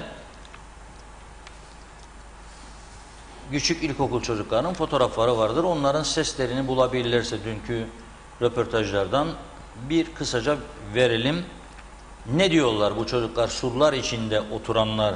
Dün burada konuşurken demiştik ki yani bu ülkede sadece iyi durumda olan insanların çocukları gitmiyor okula. Gün işleyip gün kazanan veya şu an hiç işlemeyen insanların çocukları da var. Bunların önemli bir kısmında bilgisayar yoktur, laptop yoktur, başka şeyler yok, tabletleri yoktur. Bu insanlar nasıl sürdürecek bu online eğitimi ve arada 15 günlük süreyi geri kaldıklarında bu süreyi nasıl kapatacaklar? Bu çok önemlidir demiştik. Bir de yüz yüze eğitim başlarında aileler ödesin hijyen giderlerini mantığını eleştirirken demiştik ki bu insanlar para yoksa kendi evinde bile hijyen malzemesi alacak. Okula nasıl alacak, kaçıracak, al oğlum da bunu götür okula yapamazlar dedik. Şimdi bu çocuklarla yapılan söyleşilerden birkaç tanesini dinleyelim. Evet. Bu online eğitim meselesinin ülkemiz için nasıl da uygun olmadığını ortaya koyan başka daha önemli bir kanıt olmaz diye düşünüyorum. Evet. Milli Eğitim ve Kültür Bakanlığı yeni eğitim sezonunu koronavirüs tedbirleri kapsamında online eğitim yani uzaktan bilgisayarlar aracılığıyla açtığını açıkladı. Ancak devlet okullarında online eğitim maalesef başlayamadı. Birçok okulun hala hazırlığı olmadığı görülürken bazı bölgelerde ise internet sorunundan dolayı çocuklar online eğitime başlayamadı. Çok az sayıda ortaokul ve lisede online eğitim yapılabildi. Devlet okullarında ise eğitim hiç başlamadı. Verilen şifreleri giren çocuklar sistem hatasıyla karşılaştı. Kısacası eğitimde ilk gün verimsiz oldu. Bu arada online eğitim saatinde evinde bilgisayarı ya da interneti olmayan çocuklar da sokaktaydı. TV 2020 ekibi çocuklarla konuştu. İşte onların gözünden online eğitim. Ahmet kaça gidiyorsun? 4'e. Evet. Şu anda online eğitim başladı. Online eğitimi nasıl buluyorsun sen? Bence çok da verimli değil yani. Hem olsa da benim bilgisayarım yok. Anladım. Yani bilgisayarın olmadığı için online eğitim senin için pek uygun değil. Uygun değil. Anladım. Peki sence ne yapılması gerekiyor? Bence devlet bilgisayar dağıtmalı herkese. Ya da tablet. Online eğitimi nasıl değerlendiriyorsun? Kötü. Yani anlaşılmıyor. Evet. Bir de tabletimiz olmadığı için çok anlayamıyoruz. Evet. Yani devlet bize tablet falan dağıtmaya gerek duyuyor. Evet. Buna gerek duyuyorsun. Evet. Anladım. Daha verimli olacağını düşünüyorsun tablet verilirse online Evet. eğitim değil mi? Çünkü büyük ekran daha iyi olacak. Çocukların hepsi tablete ihtiyaç duyuyor. Online eğitim için araç ve gerecin var mı? Yok. Anladım. Yani yok. Yok. Sence peki yetkililer ne yapmalı online eğitim konusunda? Ya tablet ya da bilgisayar vermeleri lazım. O yüzden daha kolay olur. Evet. Hem çocukların olmayanların tableti olup da online eğitim daha rahat görebilir. O öyle yani. Evet. Peki bir an önce yüz yüze eğitime geçilmeli mi? Evet. Özledin o Aynen. değil mi? Evet. Yüz yüze eğitimin 14 Eylül'de başlayacağı açıklanmıştı. Tüm veliler Eğitim Bakanlığı'nın bu kararını beklemeye geçti. Çocuklar da 14 Eylül'ü iple çekiyor. Televizyondan yayın yapmalar lazım. Ben televizyondan da bağlanmaya çalıştım. Bağlanılmıyor. Bence Kıbrıs kanallarında falan hep yayınlanması lazım. Bilgisayar olmayan, telefonu, tablet olmayanlar için daha iyi olur öyle. Yani televizyondan. Evet, televizyondan daha iyi olur. Evet. Peki yüz yüze eğitime geçmeyi özledin mi? Evet, çok özledim. Evet. Yani bir an önce iple çekiyorsun. Evet. Fiziki eğitime geçilmesini. değil mi? Evet, istiyorum. 14'ünde başlayacak diyorlarmış. Evet. Hocalarım yazdı bana. Kitap dağıtımı falan oldu bugün okullarda. Yok, ben gidemedim ama arkadaşım aldı benim yerime kitaplarımı. Evet. Yüz yüze ders görmeyi özledim, hocalarımı özledim, sınıf arkadaşlarımı özledim. Hepsini özledim yani. Ders görmeyi çok özledim özellikle. Evet, tamamdır. İzledik. Gerçekten böyle Reşat Bey konuşuyoruz. Evet olan olmayan diye ama inanın yani böyle görsel olarak da görüp de o çocukların ama benim bilgisayarım yok demeleri gerçekten yani çok içimi acıttı. Çok Bak. içler acısı. Republic of Brunei diye bir ülke varmış. O ülkede olması gerekenin 100 kat fazla sendikası varmış. 1000 kat fazlası dernek cemiyeti varmış. Çoksa fazla 3 kat 4 kat fazla olması gerekenden siyasi partisi varmış. Bu Republic of Brunei bütün partilere yardım yapıyormuş. Bu Republic of Brunei'de nüfus az olmasına rağmen üst makam sahipleri bir Mercedes, bir araç önde, bir araç da arkada, kendisi de ortada olmak üzere 3-4 araçlı seyahatlere çıkıyormuş. Çok sayıda korumalarla. Bu Brunei Republic'te makam sahiplerine örtülü ödenekler dağıtılırmış. Bu Brunei Republic'te okula veyahut da daireye gitmeyen sendika sorumlularına maaş bağlanırmış. Bu Republic of Brunei'de 13. maaşlar varmış. Bu Republic of Brunei'de 63-74 maaş var adında bir yığın paralar dağıtılmış. Bu Republic of Brunei'de 5000 tane fazladan gereksiz bir şekilde en az 3000'i gereksiz resmi hizmet aracı varmış. Benzin gideri bolmuş. Bu Republic of Brunei'de bir devlet görevlisi 15 dakikalık bir konferans gerekçesiyle yurt dışına gittiğinde bir hafta tatil yapıp dönermiş. Tanınmamış olduğunu söylemekle birlikte bu Republic Brunei çok sayıda ülkede temsilciliği varmış. O temsilcilik binası içinde çalışanların günleri birbirini yemekle geçermiş. Devlet tanıtma falan filan gerek yokmuş. Çok sayıda kamu kuruluşu varmış. Çok sayıda istihdam yaparak hepsini batırıp sonra da bankalardan kredi aktarıp onları yüzdürmeye çalışırmış. Ama eğitim yapacak yeterli sınıfları yokmuş. Tablet kullanacak parası yokmuş çocukların.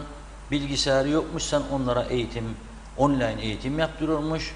Onlara gerek yokmuş. Filozof mu yetişeceksiniz? Nasıl olsa onu da bitirsen alıyorum seni. Bunu da bitirsen alıyorum seni devlet kapısına. Baban taksın bir parti rozeti gelsin karşıma. Bunun sonu bu. Girenler sevinecek, giremeyenler sevinmeyecek. Parası olanlar da yapamadı ama 2 gün. Kim yaptı be kardeşim bu kabloları kim vurdu da kopardı yolda? Girne yolunda sen ne iş yapıyordun? Aralarda bir şeyler gazıyorlar. Ne gazısıydı bu? Nasıl oldu da kopardın, parçaladın telefon kablolarını?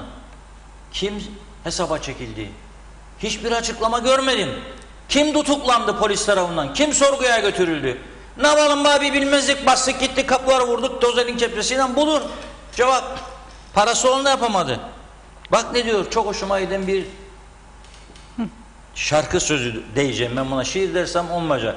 Hani bir şarkı var ya orada bir köy var uzak çok seviyoruz ya. Bu da orada bir okul var uzakta diye yazmış çok beğendim okumak isterim. Orada bir eğitim var uzakta diyor. O eğitim uzaktan eğitimdir. Giremesek de bağlanamasak da o eğitim uzaktan eğitimdir. La la la la la la diyor. Çok güzel. O eğitim uzaktan eğitimdir. Söz ve müzik diyor. Söz, müzik ve besteyi hepsini üstüne almış. Tayfalmış öğretmen diyor. Öğretmen bunalmış öğretmen demek istiyor. Ne kadar güzel. Gerçekten çok güzel yazmış. Bu sabah ilk paylaşmış bunu. Ne kadar bir tepkiye girdiyse artık anlasın bu herhalde bir velidir ya bir öğretmen de olabilir. Bir tane daha paylaştı. Alamadığı hızını o kadar rahatsız olmuştur ki 2 saat sonra ikinciyi paylaştı. An itibariyle diyor öğretmen camiası 3'e ayrılmıştır. 1. Teknolojiden anlayan ama teknolojik altyapı eksikliğinden dolayı bilgisini aktaramayan öğretmen. Atatürk'ün öğretmenleri. 2. Teknolojiyi biri gösterdiğinde anladığını sanan ama yalnız kalınca bir şey anlamadığını fark eden öğretmen. Hangi tuşa basacaktık B der. Yanında biri varsa böyle be der. O gidince de gene yanlışa basmaya devam eder. 3 diyor Moodle, Google, Classroom, Jitsi Meet gibi aldığı eğitimler sonrası bu yaştan sonra kim anlayacak bu işleri deyip emekliliğe kaç yıl kaldığı hesabına girişen yaşı ilerlemiş hizmet içi eğitimden aplos olmuş öğretmen diyor. Ne yapayım şimdi kalkıp selam mı durayım bu yazan bayana? Şapkam olsa duracaktım. Şapkasız asker selamı olmaz. Kabul etmem. Doğru düşmez yani. Evet bu konuyu bu şekilde geçelim. Aldırma gönül aldırma diye bir şarkı var ya, görecek günler var daha. Şimdi dün 1 Mayıs barış, dünya barış günüydü. Bizim dünyada benzeri görülmemiş sol kesimlerden ne barış mesajları başladı. Of! Barış, barış, barış. En kötü barış bugünkü dünden daha iyi.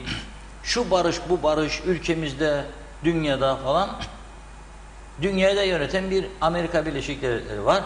Tabii aylardır Avrupa'nın en büyük ülkelerinden Fransa'nın barış adı altında Rum tarafına füze donanımlı, uçak helikopter yüklü savaş gemilerini yolladığını ve bunların Mari'de, Leymos'unda demirlediğini unutarak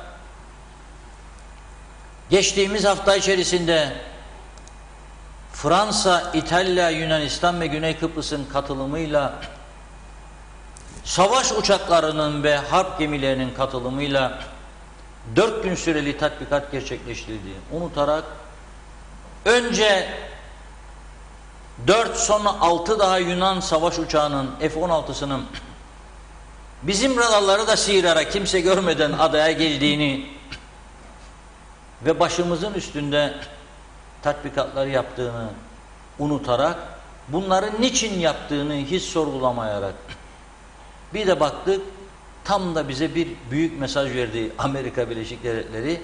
Dedi ki, alın ey Kıbrıs çocukları, siz barışı çok seviyorsunuz. Ben de size bir hediye gönderiyorum. Nedir hediye? Rum tarafına uyguladığım silah ambargosunu kaldırıyorum. Joe Biden aramış Anastasiadis'i. Anastasiadis de viskiyi çok seviyor. Bunu en iyi bilen Cumhurbaşkanımız Akıncı'dır. Ama ben de biliyorum, yani birkaç kez tiki toko yaptım kendisiyle. Bir de sigara. Amerika'ya gitti, kalbi yeniledi, müthiş bir ameliyat oldu. Zannederim merhum Cumhurbaşkanımız Özal'ın ameliyat olduğu Houston'da galiba oldu. Geldi, kalp yenilenince sigaraya devam. Anastasiadis çok sigara içer. Şimdi ne olduydu da Amerika Birleşik Devletleri Kıbrıslı Rumlara silah ambargosu koymuştu? Bakanlardan kaç kişi biliyor bunu? Bakmayanlardan kaç kişi biliyor bilmiyorum. Ama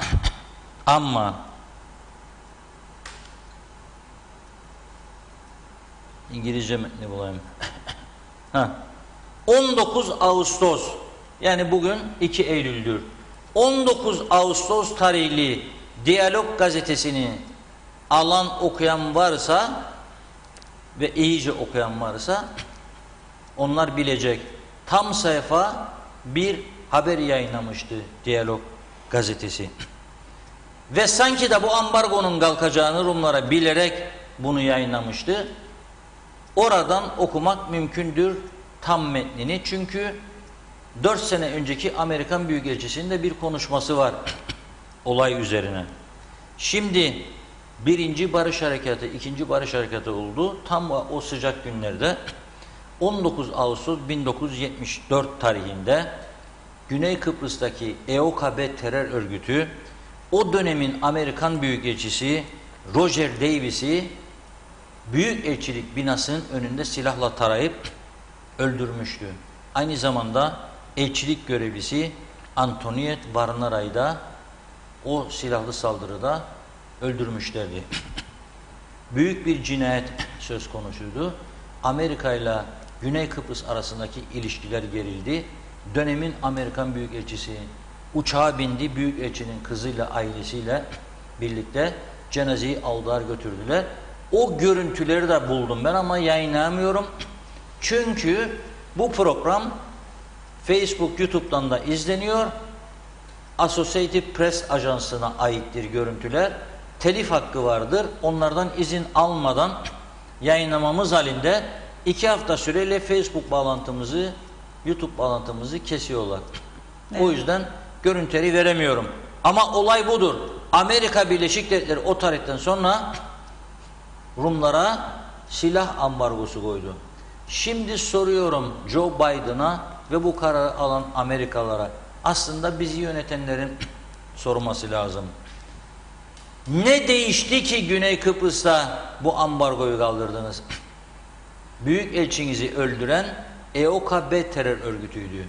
Onun yerine kim kuruldu? Daha güçlüsü kimdir? Elam. Ve üstelik öyle bir güçlendirdiler bu Elam'ı ki askeri kampları emirlerine verdiler terörist grubun. Orada silahlı eğitim görüyorlar. Aynı zamanda bunları siyasallaştırdılar. Tıpkı Atina'daki Hrisi Avgi, Altın Şafaklar gibi. Zaten bu Elam'ın başkanı da diyor ki ben Hrisi Avgi'nin başkanının korumalısını yaptım, koruma görevini yaptım yıllarca. Orada eğitildim. Sonra da Kıbrıs'a bu Elam'ı kurmak için gönderildim, görevlendirdim diyor. EOKB yerine Elam terör örgütü. 31 bin de oy aldı bu arkadaş, Cumhurbaşkanlığı seçimine girdi. Bu Elam'ın başkanı Elam'ın başkanı Hristo'dur zannediyorum adı. 31 bin de oy aldı. O kadar güçlüdür. Ve Anastasya ise kapatacaksın kapıları dedi. Ve Anastasya sarıldı şimdi koronanın üstüne. Kapıları kapatmak için ne yaptı? 3 günde bir test isterim dedi. Sırf Rumlar gelmesin buraya, diyalog olmasın. Çünkü Elam öyle şart koştu kendisine diye. Ne değişti de Amerika Birleşik Devletleri tam da 11 Ekim KKTC seçimleri sonrasında, Cumhurbaşkanı seçimleri sonrasında müzakerelerin yeniden başlayacağı konusunda umutlar bombalanırken bize Doğu Akdeniz'deki gerilimin ortadan kalkması için en doğru yolun diyalog olduğu çağrısını Türkiye yaparken kendilerine niye bunu yaptılar? Gerçekten anlamış değilim ve üzgünüm. Fakat Amerika'nın şimdiki büyük elçisi Cumhurbaşkanımız Sayın Akıncı'nın ve Dışişleri Bakanı Sayın Kudret Özersay dün anında tepki koymuştu. Daha sonra Başbakan Sayın Ersin Tatar ve Türkiye'den herhalde onun etkisinde kalaraktan Amerika'nın şimdiki büyükelçisi Bayan Judith Garber bir açıklama yapmıştı. Diyor ki bu silah ambargosunun geçici olarak kaldırılmasına karar verildi diyor ama bu diyor Türkiye veya herhangi başka biri, yani herhangi başka biri dediği bizi diyor, yani Kıbrıslı Türkler diyemez. KKT zaten hiç diyemez de Kıbrıslı Türkler de diyemez. Çünkü Anastasiyas kızacak kendisine. Veya başka herhangi birinin aleyhinde olmadığını söylemiş bu sabah Rum Radyosu'na. Bu silah ambargosunun 1 Ekim 2020 30 Eylül 2020 döneminde geçerli olmak üzere kısmen kaldırıldığını söylemiş ve öldürücü olmayan silahları kapsıyor demiş. Mesela ne gibi? Kuş lastiği mi veriyor bunlara? Kuş lastiğini gözüne sıkarsa o da öldürebilir. Evet, ben de oraya takılmıştım. Ne tür bir şeyler? Bilmiyorum. Türkiye'nin tepkisini sormuşlar kendisine. Nasıl karşıladınız? O da demiş ki Türkiye, Amerika Birleşik Devletleri'nin ve NATO'nun çok kıymetli müttefiki olmaya devam ediyor. Ne diyeyim Büyükelçiye? Sevsin seni Zeki Müren'deyim. Yani çok güzel bir laf. Amerikalılar sloganlarda, gönül almada number one. Çok başarılılar. Seviyorum falan der. Ondan sonra da bildiğini yapar. Evet. Evet. Aslında Rusya ile Rus gemileri varmış da Rus gemileri gelmesinmişmiş. Güney Kıbrıs'a izin vermesinmiş. İzin vermesi halinde yine o zaman bu ambargonun kalkmasını yeniden görüşecekmiş. Tabii bu kolay değil. Kalkması birkaç yıllardır görüşülüyor. Senato'da, kongrede de kalktı kısmen. Tekrar konması da gene yıllar alabilir. Bu doğru bir şey olmadı. 1 Eylül Barış Günü'nde bize karşı yapılmış ağır bir hakarettir diye görüyorum. Amerika'dan beklemiyordum. Çünkü Amerika bugüne kadar Kıbrıs meselesinde aslında çok da Rumların yanında yer almadı. Ve Amerika Birleşik Devletleri bazı olaylarda gözünü yumdu biz gelişelim diye. Ve Amerika Birleşik Devletleri konuştuğumuzda üst düzey eski insanlar, ki benim konuştuklarım içerisinde Dışişleri Bakan Yardımcıları falan da oldu. Bir ara davetle gitmiştik Washington'a. Orada da görüştüğümüz, bu insanların da söylediği, konuştuğumuz sıralarda bize yapılan haksızlıkların farkında oldukları şeklindeydi. Onlar da güneyde EOKA terör örgütüne karşıydı. Ama dediğim gibi EOKA gitti, elam çıktı. Bu doğru olmadı. Atak politika izlemek lazım. Çünkü bu atak politika, evet doğru bir istiyor bana 1 Eylül, 1 Mayıs değil 1 Eylül, tabii ben de 1 Eylül diye söyledim. Evet, Dün, 1 Eylül. Dünya Dün. Barış Günü. 1 Mayıs işçi bayramıdır. Herhalde bir dil sürçmesi yaptım orada. Ben Eylül, Mayıs dediğim Ben de Eylül dediniz. Eylül dedim diye kaldı aklıma. Neyse Evet. olabilir. Kusura bakmasınlar. O yüzden söylüyorum. Yani bu meseleler çok önemlidir. Bizim de daha aktif, daha başarılı bir dış politika izlememiz lazım. Bekleyelim de birisi bizi uzaktan görsün de sevsin, okşasın da destek olsun, zordur. Bu arada Güney Kıbrıs'ta bugün 5 yeni vaka daha varmış. Onu bildirdiler. 2643 test yapmışlar. 5 yeni vaka daha ortaya çıkmış. Bizim ne çıkacak bilemiyorum tabii. Göreceğiz. Akşam saatlerinde bizde genellikle açıklanıyor. İnşallah çok yüksek bir rakam çıkmaz. Ama artık iç bulaşmaların da başladığını görüyoruz. Herkes dikkatli olsun. Bir çocuk mağazasında olmuştu. Açıkladı mağaza sahibi. Şimdi bir kuaförde oldu. O da açıkladı dürüstçe. Dedi ki bizde böyle bir olay oldu. Böyle bir sorun yaşandı. Şimdi dolayısıyla o kuaföre gidenler bence son 2 hafta içinde gidenler gidip PCR testi yapmalarına fayda vardır. Evet. Yani ben 3 kez yaptım. Evet. İyi bir şey değil tabii. Hele ilkinde yani bütün gece gözümden yaşlar aktı. Eksik olsun dedim. Ama mecburdum. Gideyim, bir yakınımın sağlık sorunu için gitmek zorundaydım. Son ikinci, üçüncüde, hele üçüncüde daha rahattım. Bazıları tek buruna sokuyor o tüpü, bazıları 2 buruna sokuyor. 2 buruna sokunca rahatsızlık veriyor. O yüzden de öyle bir şeyi var ama risk grubunda ise birileri bunu yapmasında fayda vardır. Yani gidip desin ki ben 2 hafta önce, 10 gün önce, 8 gün önce bu kuaför salonuna gittim. Kendi kendimi test etmek istiyorum. Yapsın testini. O da rahatlasın, çevresi de rahatlasın. Çok dikkatli olmamız gereken bir döneme girdik. Bir süre sonra havalar soğuduğunda bu koronavirüsün artacağı endişeleri vardır. Dolayısıyla ne kadar korunabilirsek maske ve hijyen çok önemlidir. Yani mesela bu masada oturuyoruz değil mi? Buradan çıktıktan sonra eller mutlaka çok iyi yıkanmalı ve sıvı hijyen ile ellerimiz silinmeli. Evet. Yapıyor muyuz? Arada bir yapıyoruz. Yapıyoruz. Bizim hemen ilaçlarımız hazır. Evet. Kapıda Reşat Bey.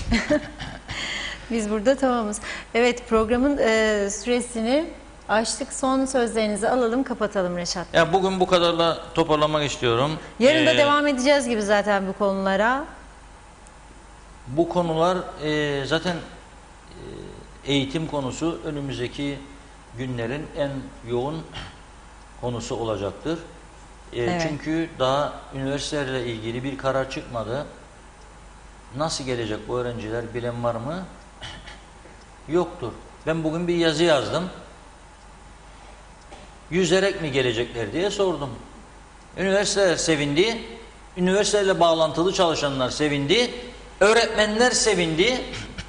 Çünkü birçok öğretmen maaş alamıyor diye duyuyorum. 3-4 aydır. Evet. Yani nasıl geçindirecek evini bu insanlar eğer çark dönmezse? Gelmesin. Gelmezse o zaman da hepsi kapanacak. Zaten eğitim, üniversiteler kapalı gibidir şu anda. Oteller de %95 kapalı gibidir. Yani %95 yoktur. Boştur. Açanlar da boştur. Bir arkadaş bugün uğradı bana. Sade bir oteller zinciri dedi. 2580 yerli şirketten mal çekiyordu dedi. Şimdi ne oldu dedim. Benden de dedi. Şimdi ne oldu dedim. Azaldı dedi. Kaça düştü? 100 alırsaydı 5 almaya 10 almaya başladı. Neden? Çünkü turist yok. Turist olmayınca malzeme de satılmaz. Peki Rum tarafı bu kadar çıkanmaya rağmen nasıl yürütüyor bu işi? Neden işimize geldiği taraflarını Rumların alır? Yolları ağzımız dola dola. Yolları bizden çok iyi. Çevre bizden çok daha temiz. Yeşillikleri daha fazla. Tamam bunları güzel söylüyoruz da diğer taraflardan için söylemiyoruz. Ne yaptıklarını. Evet. Yani onları da söylemiyoruz. O zaman bu konu üzerine son bir mesaj var. Yine diyalog sayfasına düşmüş bu mesaj. Hemen onu da okuyayım, öyle kapatalım. Tam konuyla ilgili. İyi günler. Ben çocuğu Kuzey Kıbrıs Türk Cumhuriyeti Yükseköğretim'de okuyan bir Türkiye Cumhuriyeti vatandaşı veliyim. Hem Kuzey Kıbrıs Eğitim Bakanlığı'nın açıkladığı Ada Dostu Öğrenci Projesi diye büyük kelimelerle anlattığınız projede adaya gelen öğrencilere 1 Eylül'den itibaren adaya gelecek öğrencilerden bir PCR testi yapılıp adaya sokulacağı belirtilmekteydi. Çocuğum Doğu Akdeniz Üniversitesi'nde okumakta. Üniversiteyle yaptığımız görüşmelerde Türkiye Cumhuriyeti'nden gelenlerden 2 test isteniyor. Hem Kuzey Kıbrıs Milli Eğitim Bakanlığı'na hem de Sağlık Bakanlığı'na yazdığım yazılarda görüş istediğim halde bugüne kadar dönüş olmadı. Türkiye Cumhuriyeti'nde bir PCR testi için 250 lira isteniyor. Bir de onu geçtik, Kuzey Kıbrıs'ın talep ettiği 3 ila 5 gün arası test sonucunun kabul ederim demesi yaşadığımız şehirde uçak biletini ve test süresini bir araya getirmek için cambaz olmak gerekiyor. Sizin halkın sesi Kuzey Kıbrıs'ta en iyi yansıtan kurum olduğunuz için sizden ricam bu konuyu Kuzey Kıbrıs'taki muhataplarına bizim adımıza sorar mısınız? Saygılarımla Hakan Kılavuz demiş. Evet, gerçekten muhtemelen İstanbul, Ankara gibi büyük şehirde yaşıyorlar. O 3-5 güne denk getirip uçak biletini de almaları, büyük şehirlerde test yaptırmaları gerçekten tam bir eziyet. Ben de birebir yakınlarımdan bunu oldukça duydum. Evet, bu konuları... İstanbul'dan Gonya'dan gelecek bir arkadaş var bizim. Bir türlü gelemiyor diyor bana. Şimdi 72 saat önceden test yapmamızı söylüyorlar diyor. Yani ben yapacağım testi 72 saat sonra gelebileceğim Kıbrıs'a, değil mi diyor. Evet. Yani bu gemi kalkmazsa gelecek, evet. Gemiyle gelmeyi düşünüyor. Ne olacak diyor. Benim test yanacak mı? Yanacak dedim. Gemi kalkmazsa yanacak. Peki geldiğimde limanda kaç saat kalacağım? Bilemem. Cevap bu. Evet. Diyor bana, siz bilemezseniz kim bilecek diyor. Bilemiyorum. Nereden bileceğim? Sağlık görevlileri saat kaçta gidip başlayacak çalışmaya, test yapmaya? Test sonuçları kaç saatte çıkacak? Limanda bekleyecekler diye bir karar verdiler. Evet. Kaç saat sonra çıkacak test sonucu? Kaç saat sonra bu sonucu alacaklar? Belli değil. 8 saat olur, 10 saat olur, 12 saat olur, 14 saat olur. Dedim ki sen her ihtimale karşı bir çarşaf, bir yorgan getir, serersin denizi kenarına, yatırsın yorganın üstüne, çarşafı da çek üstüne dedim. Var mı sana yan bakan? Çantanın içinde bir şey de getir dedim. Yersin içersin fıstık, leblebi, çerez, salam. Başka çare yok. Evet Sayın Akar, çok teşekkür ediyoruz değerli yorumlarınız için. Yarın kaldığımız yerden yine devam edeceğiz. Evet sevgili izleyenler, gündem özeli sonlandırıyoruz. Aynı saatte yarın görüşmek üzere. Şimdilik hoşça kalın.